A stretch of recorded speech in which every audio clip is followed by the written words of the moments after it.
Willkommen zu diesem umfassenden Grammatikvideo für Deutschlernende auf A2.1 Niveau. Heute beschäftigen wir uns mit wichtigen Themen, die dir helfen, deine Sprachkenntnisse auf das nächste Level zu bringen. Possessivpronomen: Wie sagst du mein, dein oder ihr richtig? Wechselpräpositionen: Akkusativ oder Dativ. Wann benutzt man was? Lokale Präpositionen: wo? Wohin? Erfahre alles über Präpositionen für Orte. Adjektivdeklination nach bestimmtem und unbestimmtem Artikel. Komparativ und Superlativ: Lerne, wie du Vergleiche richtig formulierst. Mit vielen einfachen Erklärungen, Beispielen und Übungen wirst du diese Grammatikthemen sicher meistern. Also, bleib dran und lerne mit uns. Vergiss nicht, das Video zu liken, zu abonnieren und die Glocke zu aktivieren, um keine neuen Lernvideos zu verpassen. Das Thema für heute ist Possessivpronomen im Akkusativ, Dativ und Nominativ. Die Besitzartikel im Deutschen in Nominativ, Akkusativ und Dativ. Die Besitzartikel im Deutschen werden verwendet, um den Besitz einer Sache an eine Person oder ein Objekt anzuzeigen. Diese Artikel ändern sich je nach Fall, Nominativ, Akkusativ, Dativ, und nach Geschlecht und Anzahl des besitzenden Objekts. Hier ist eine Übersicht über die Besitzartikel in den 3 Fällen. Die 3 grammatikalischen Fälle im Deutschen. 1. Nominativ, Subjektfall. Wird verwendet, um das Subjekt im Satz zu identifizieren, das die Handlung ausführt. Beispiel: Der Hund spielt. 2. Akkusativ, Objektfall. Wird verwendet, um das direkte Objekt zu identifizieren, auf das die Handlung gerichtet ist. Beispiel: Ich sehe den Hund. 3. Dativ, indirektes Objekt. Wird verwendet, um das indirekte Objekt zu identifizieren, das von der Handlung profitiert. Beispiel: Ich gebe dem Hund einen Knochen. Die Possessivpronomen im Nominativ. Ich mein. Du dein. Er sein. Es sein. Sie ihr. Wir unser. Ihr euer. Sie ihr. Sie ihr. Die Possessivartikel im Nominativ. Der mein. Die meine. Das mein. Die meine. Die Possessivartikel im Akkusativ. Den meinen. Die meine. Das mein. Die meine. Die Possessivartikel im Dativ. Dem meinem. Der meiner. Dem meinem. Den und in meinen.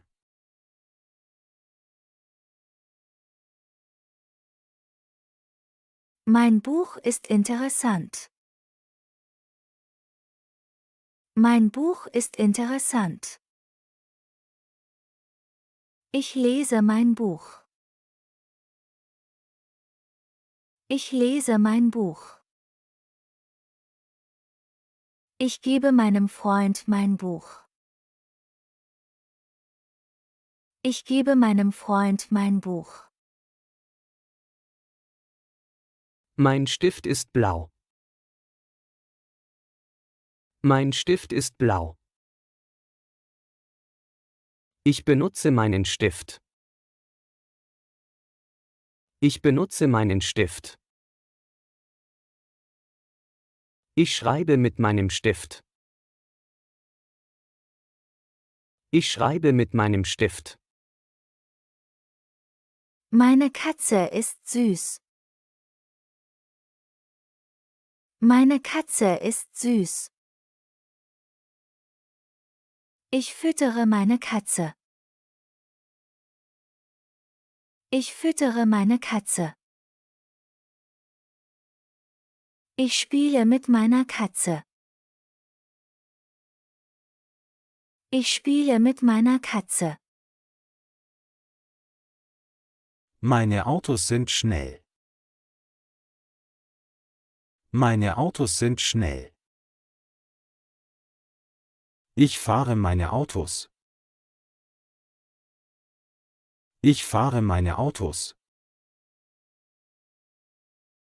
Ich zeige meinen Freunden meine Autos. Ich zeige meinen Freunden meine Autos.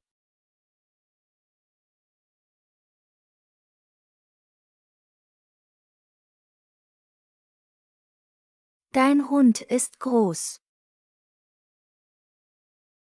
Dein Hund ist groß. Ich sehe deinen Hund. Ich sehe deinen Hund. Ich spiele mit deinem Hund. Ich spiele mit deinem Hund. Dein Kind ist glücklich. Dein Kind ist glücklich. Ich sehe dein Kind. Ich sehe dein Kind. Ich helfe deinem Kind. Ich helfe deinem Kind. Deine Tasche ist rot. Deine Tasche ist rot. Ich trage deine Tasche. Ich trage deine Tasche. Ich suche nach deiner Tasche. Ich suche nach deiner Tasche. Deine Eltern sind zu Hause. Deine Eltern sind zu Hause. Ich besuche deine Eltern. Ich besuche deine Eltern. Ich helfe deinen Eltern. Ich helfe deinen Eltern.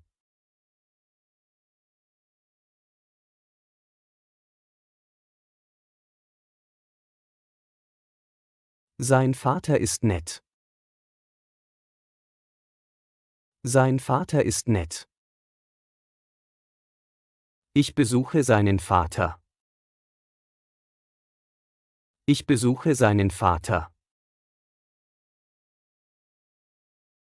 Ich helfe seinem Vater. Ich helfe seinem Vater. Das ist sein Auto. Das ist sein Auto. Er fährt sein Auto.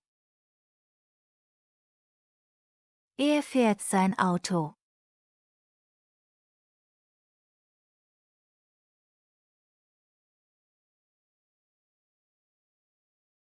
Das ist ihr Haus. Das ist ihr Haus. Sie renoviert ihr Haus. Sie renoviert ihr Haus. Sie zeigt ihrem Gast ihr Haus. Sie zeigt ihrem Gast ihr Haus. Ihre Blume ist schön. Ihre Blume ist schön. Sie gießt ihre Blume. Sie gießt ihre Blume. Sie gibt ihrer Mutter die Blume. Sie gibt ihrer Mutter die Blume.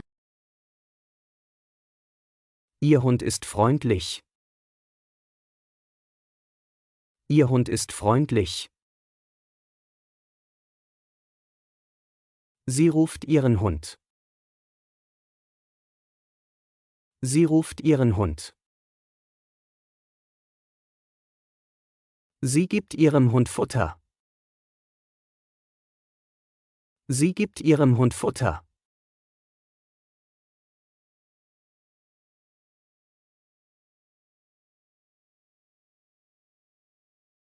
Das ist unser Garten. Das ist unser Garten. Wir pflegen unseren Garten. Wir pflegen unseren Garten. Wir sitzen in unserem Garten. Wir sitzen in unserem Garten. Das ist unsere Tasche. Das ist unsere Tasche. Wir tragen unsere Tasche. Wir tragen unsere Tasche. Wir helfen unserem Freund mit unserer Tasche. Wir helfen unserem Freund mit unserer Tasche.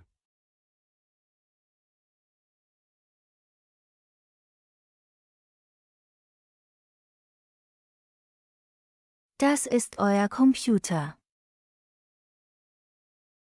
Das ist euer Computer. Ihr benutzt euren Computer. Ihr benutzt euren Computer. Ihr arbeitet mit eurem Computer. Ihr arbeitet mit eurem Computer. Euer Kind ist glücklich. Euer Kind ist glücklich. Ihr liebt euer Kind. Ihr liebt euer Kind. Ihr spielt mit eurem Kind. Ihr spielt mit eurem Kind.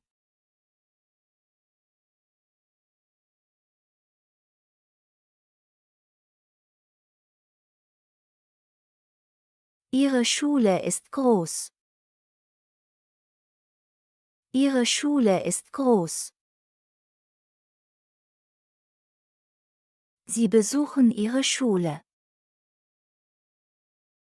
Sie besuchen ihre Schule.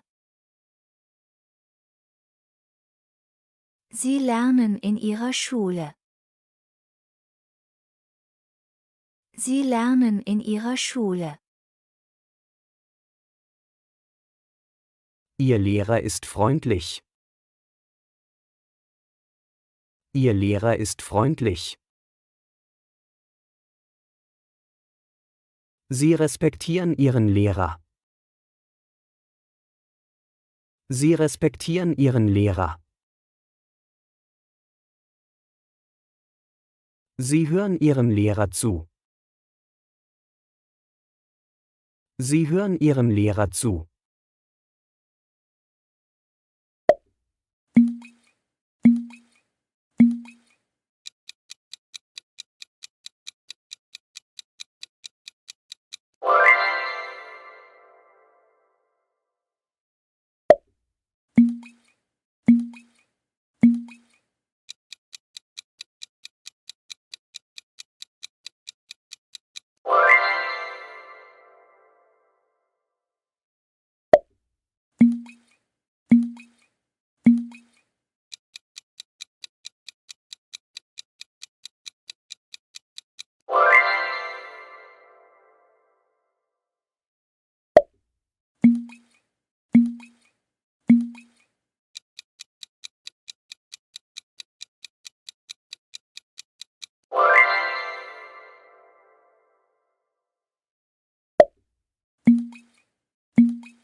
Hallo und herzlich willkommen zu unserem heutigen Video. Heute sprechen wir über Wechselpräpositionen, also Präpositionen, die je nach Kontext mit dem Dativ oder Akkusativ verwendet werden. Wir lernen gemeinsam, wie man sie richtig einsetzt, und schauen uns praktische Beispiele an, damit du sie in deinem Alltag anwenden kannst. Los geht's! Wechselpräpositionen. Wechselpräpositionen kommen manchmal mit Akkusativ, manchmal mit Dativ. Welche Wechselpräpositionen gibt es? Im Deutschen gibt es 9 Wechselpräpositionen, die je nach Kontext zwischen Dativ und Akkusativ wechseln können. Diese Präpositionen zeigen entweder eine Bewegung, Akkusativ, oder einen festen Standort, Dativ, an. Hier sind die 9 Wechselpräpositionen mit ihren Verwendungen: an, auf, hinter, in, neben, über, unter, vor, zwischen.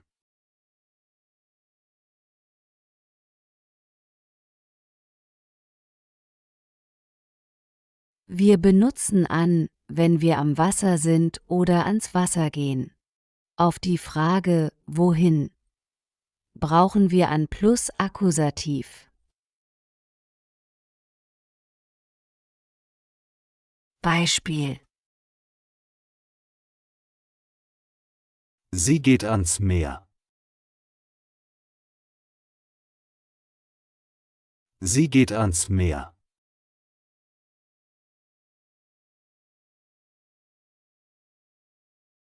Wir benutzen an auch für Wasser und die Frage, wo sind wir?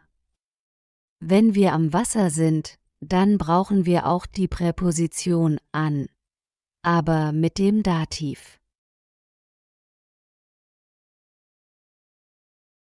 Beispiel: Sie liegen am Strand. Sie liegen am Strand.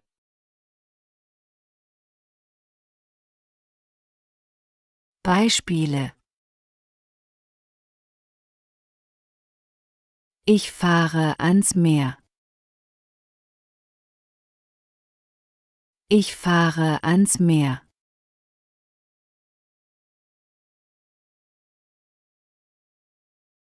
Ich bin am Meer. Ich bin am Meer.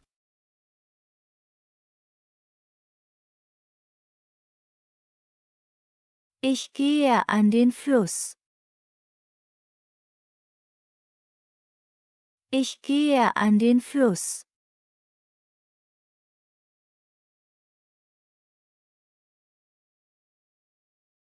Ich bin am Fluss.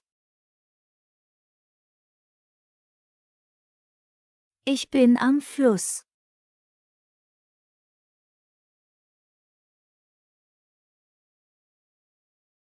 Ich fahre an den See.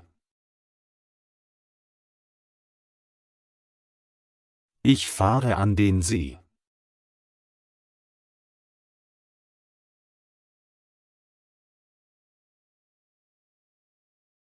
Ich sitze am See. Ich sitze am See.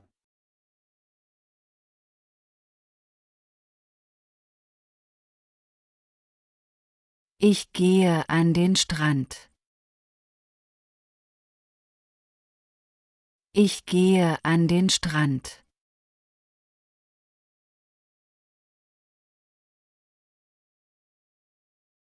Ich liege am Strand. Ich liege am Strand.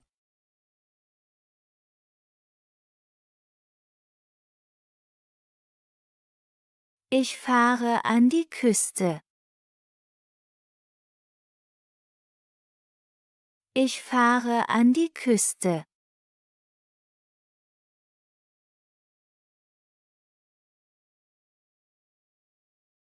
Ich bin an der Küste. Ich bin an der Küste.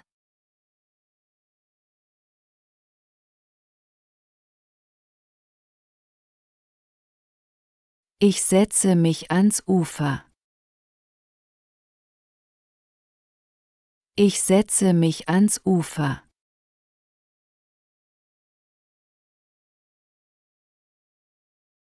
Ich sitze am Ufer. Ich sitze am Ufer.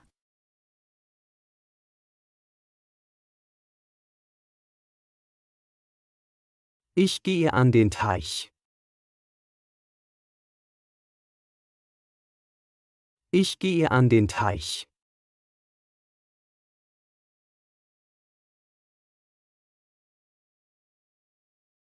Ich bin am Teich. Ich bin am Teich.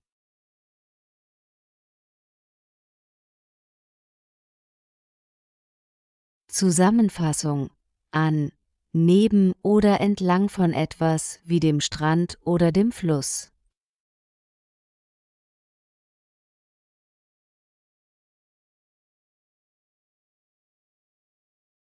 Wir benutzen an auch bei Nomen von Gewässern, mehreren Seen, Flüssen und so weiter. Beispiele: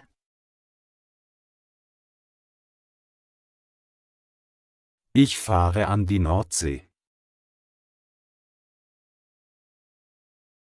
Ich fahre an die Nordsee.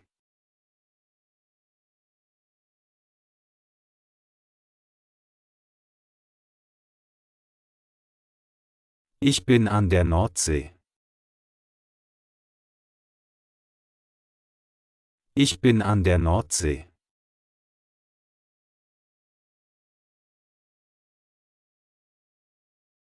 Wir fahren ans Mittelmeer. Wir fahren ans Mittelmeer.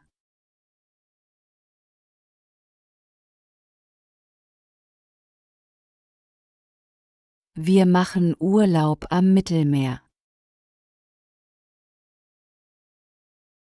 Wir machen Urlaub am Mittelmeer.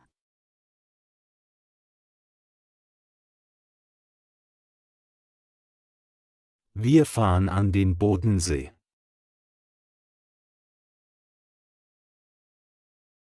Wir fahren an den Bodensee.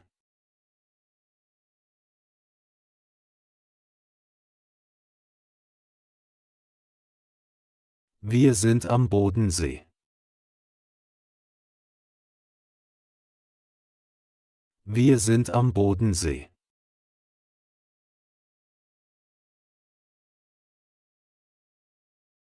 Wir benutzen die Präposition an auch für einen Kontakt oder Nähe, wenn dieser vertikal ist. Auf die Frage, wo, brauchen wir an plus Dativ. Einige Beispiele: Das Bild hängt an der Wand. Das Bild hängt an der Wand.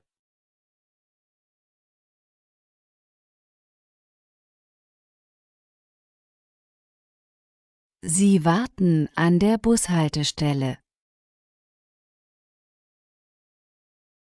Sie warten an der Bushaltestelle.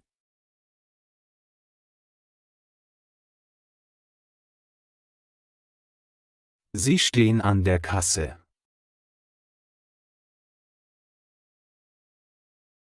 Sie stehen an der Kasse.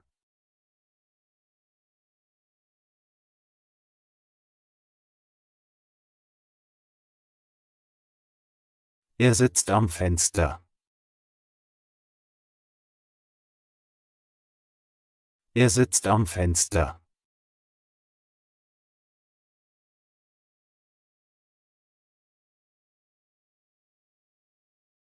Er kauft seine Fahrkarte am Schalter. Er kauft seine Fahrkarte am Schalter.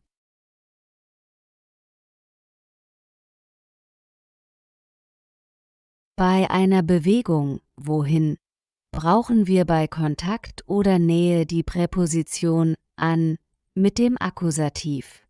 Beispiele: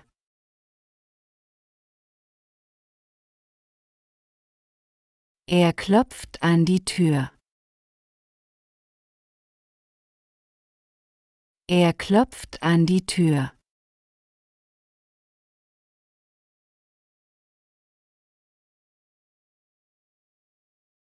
Sie geht an die Tür, weil es klingelt.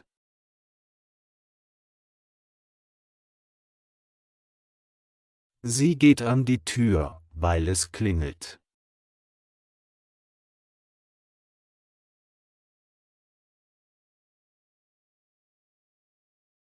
Er stellt den Schrank an die Wand. Er stellt den Schrank an die Wand.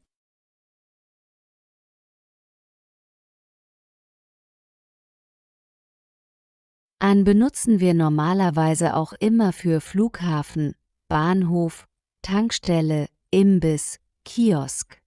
Beispiele: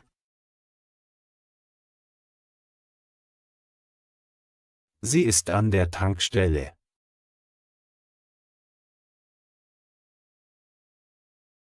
Sie ist an der Tankstelle.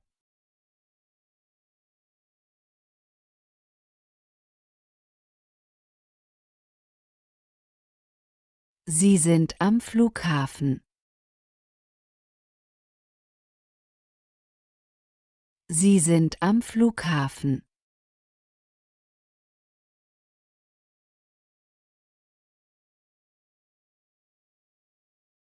Er wartet am Bahnhof.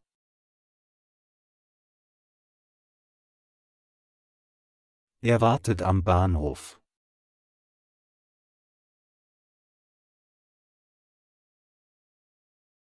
Die Präposition an benutzen wir auch für die Wörter Grenze, Rand, Abgrund.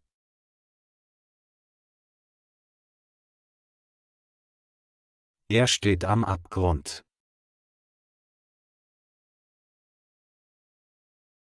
Er steht am Abgrund.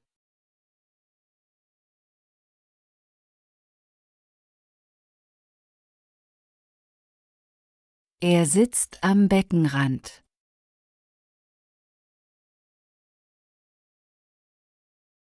Er sitzt am Beckenrand.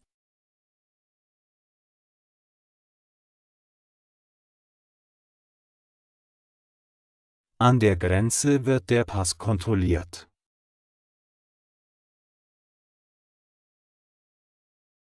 An der Grenze wird der Pass kontrolliert.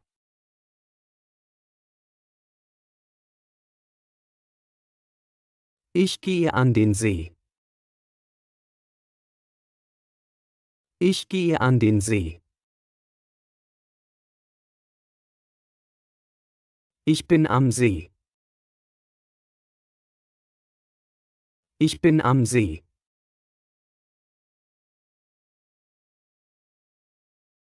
Sie läuft an den Park. Sie läuft an den Park.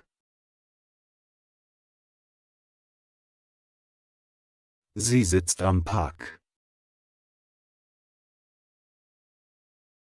Sie sitzt am Park.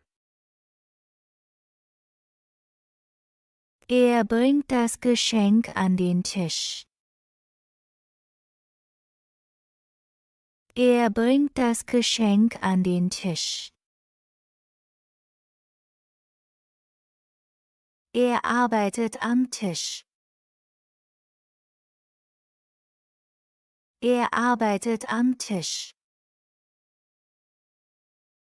Die lokale Präposition auf.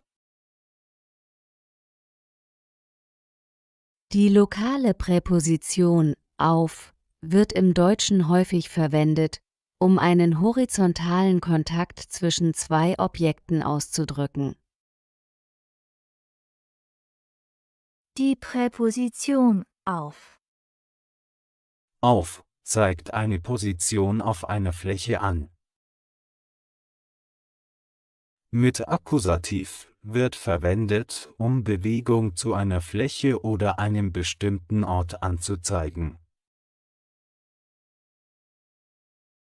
Mit Dativ wird verwendet, um den festen Standort auf einer Fläche anzuzeigen.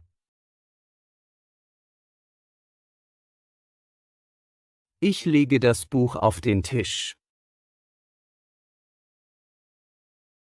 Ich lege das Buch auf den Tisch. Das Buch liegt auf dem Tisch. Das Buch liegt auf dem Tisch. Sie klettert auf den Baum. Sie klettert auf den Baum. Die Katze schläft auf dem Baum. Die Katze schläft auf dem Baum. Der Hund springt auf den Tisch. Der Hund springt auf den Tisch. Der Hund liegt auf dem Tisch. Der Hund liegt auf dem Tisch. Wir stellen die Koffer auf den Boden. Wir stellen die Koffer auf den Boden. Die Koffer stehen auf dem Boden. Die Koffer stehen auf dem Boden.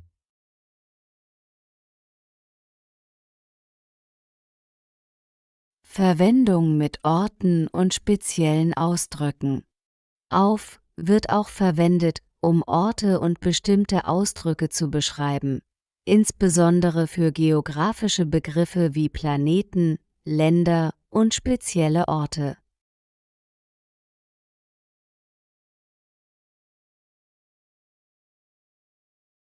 Neil Armstrong war der erste Mensch auf dem Mond.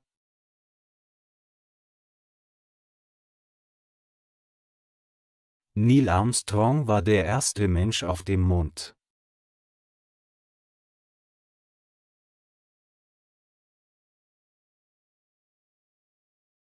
Wir wohnen auf dem Land.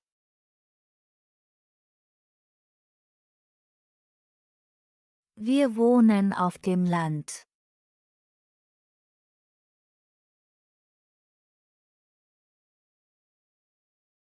Verwendung mit Verkehrsmitteln und Tieren.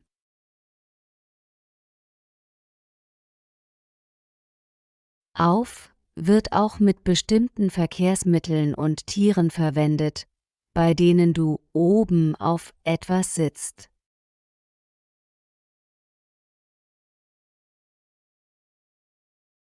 Er fährt auf dem Fahrrad.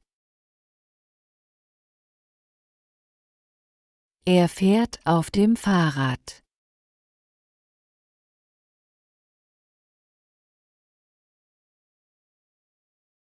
Sie reitet auf dem Pferd.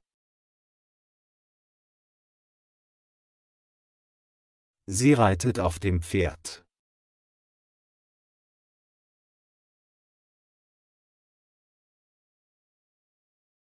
Auf dem Schiff gibt es viele Container. Auf dem Schiff gibt es viele Container.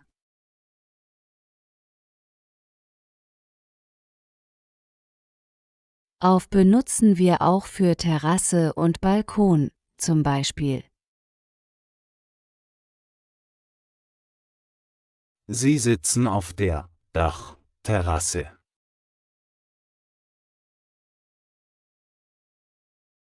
Sie sitzen auf der Dachterrasse.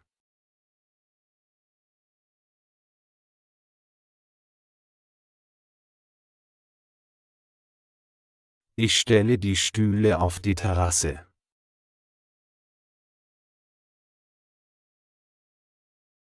Ich stelle die Stühle auf die Terrasse.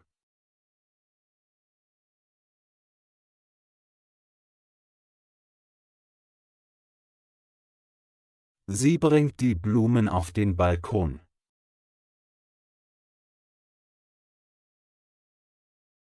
Sie bringt die Blumen auf den Balkon.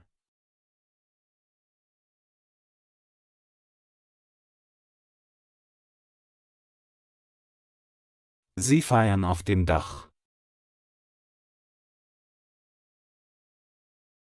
Sie feiern auf dem Dach.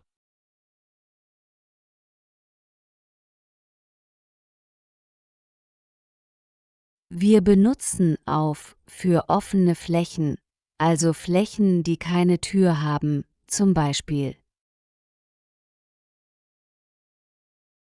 Wiese, Feld, Rasen, Acker, Grundstück, Baustelle, Gelände, Hof.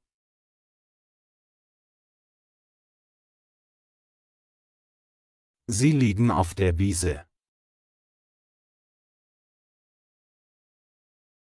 Sie liegen auf der Wiese.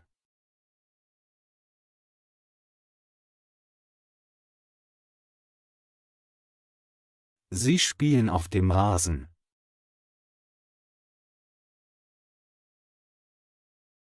Sie spielen auf dem Rasen.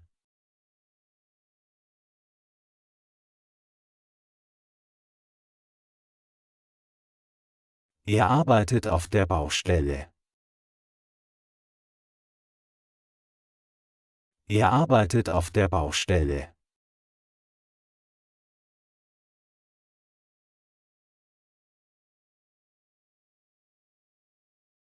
Die Spieler sind auf dem Feld. Die Spieler sind auf dem Feld.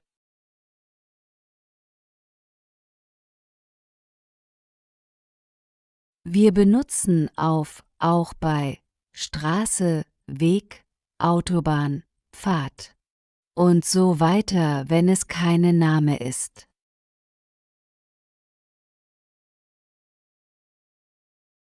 Das Auto steht auf der Straße. Das Auto steht auf der Straße.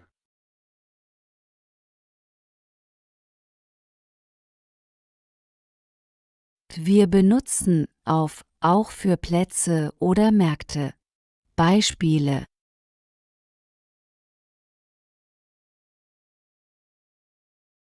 Sie sind auf dem Spielplatz.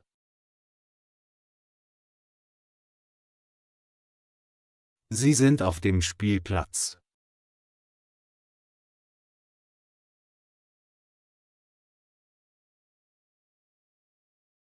Sie trainieren auf dem Sportplatz. Sie trainieren auf dem Sportplatz.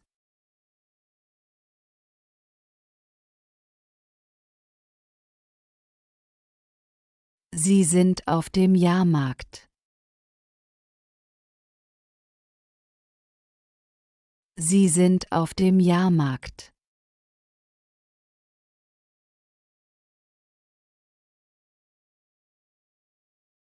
Sie sind auf dem Flohmarkt. Sie sind auf dem Flohmarkt.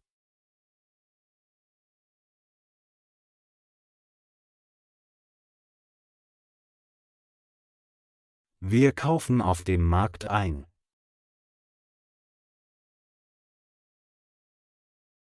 Wir kaufen auf dem Markt ein.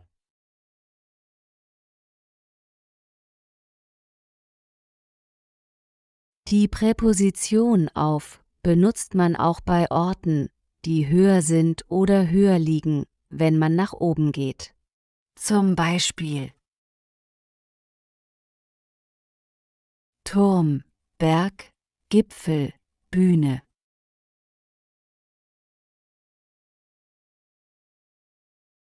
Er ist auf dem Berg.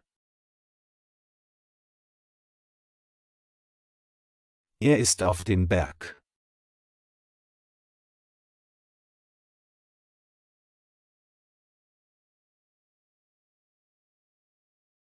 Er ist auf dem Gipfel. Er ist auf dem Gipfel.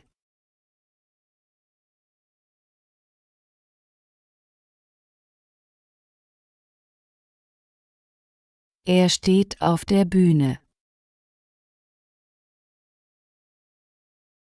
Er steht auf der Bühne.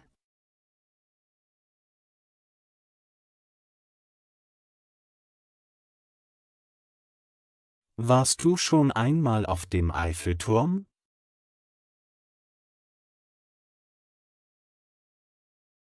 Warst du schon einmal auf dem Eiffelturm?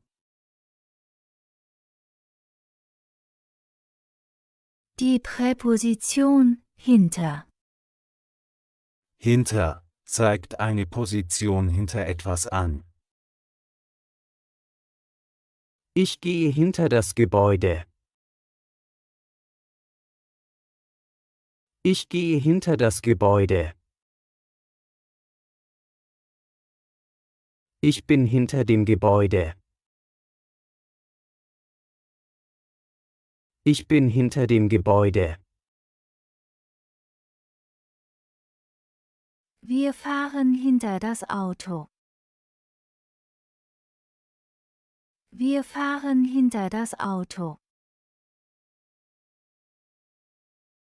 Wir stehen hinter dem Auto.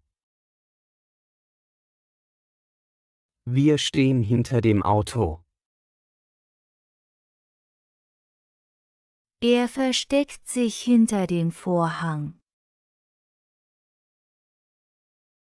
Er versteckt sich hinter dem Vorhang. Der Hund rennt hinter den Garten. Der Hund rennt hinter den Garten. Der Hund schläft hinter dem Garten. Der Hund schläft hinter dem Garten. Die lokale Präposition in. Wir benutzen in für Räume oder für Orte, Gebäude und so weiter, die eine Tür haben. Auf die Frage wo brauchen wir in plus Dativ. Ein paar Beispiele.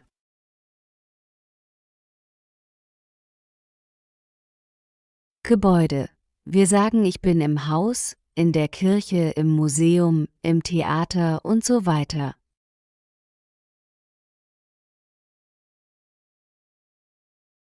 Wir benutzen im auch für Geschäfte. Ich bin im Supermarkt, im Blumenladen, im Baumarkt oder ich bin in der Bäckerei. Wir benutzen in für Räume oder für Orte, Gebäude und so weiter, die eine Tür haben. Auf die Frage wo brauchen wir in und Dativ. Ein paar Beispiele.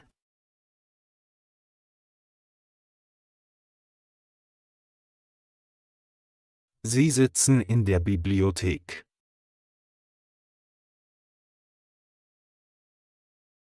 Sie sitzen in der Bibliothek.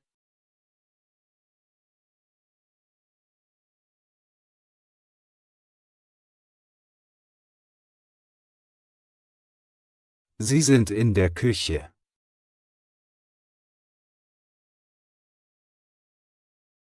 Sie sind in der Küche.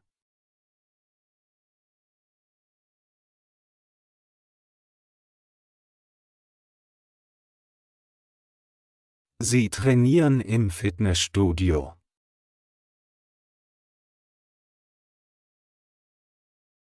Sie trainieren im Fitnessstudio.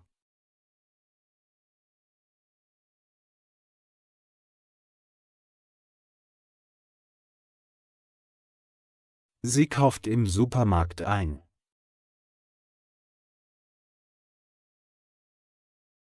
Sie kauft im Supermarkt ein.